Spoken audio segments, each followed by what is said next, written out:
সমাপন হল অইল লক্ষ্য ওমেন 11ক 2-0 গলত পৰাজিত কৰি আসাম ষ্টেট ফুটবল একাডেমীয়ে বিজয়ী খিতাপ লাভ কৰিবলৈ সক্ষম হল বিজয়ী দলক আমি 25,000 টকাৰ মাননি আমি প্ৰদান কৰিলো আৰু বিজেতা দলক 15,000 টকাৰ মাননি আমি আগবঢ়ালো লগতে ডুমডুমাৰ ফুটবল একাডেমীয়ে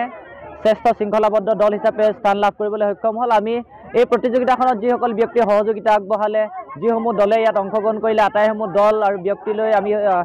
ডুমডুমা ক্ৰীড়া সন্থাৰ তৰফৰ পৰা অভ্যৰ্থনা সমিতিৰ তৰফৰ পৰা ধন্যবাদ আৰু কৃতজ্ঞতা জ্ঞাপন কৰিছোঁ ইয়াৰ লগে লগে ডুমডুমা কাপ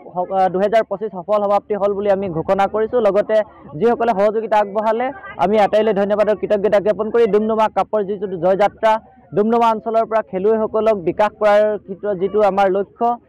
মহিলাৰ বিশেষকৈ মহিলা খেলুৱৈসকলক আগবঢ়াই লৈ যোৱাৰ যিটো লক্ষ্য এই লক্ষ্যটোত যাতে আমি উপনীত হ'ব পাৰোঁ তাৰ কাৰণে আচলতে বৃহত্তৰ ডুমডুমাবাসী ৰাইজৰ সহযোগিতা আমি আন্তৰিকতাৰে কামনা কৰিছোঁ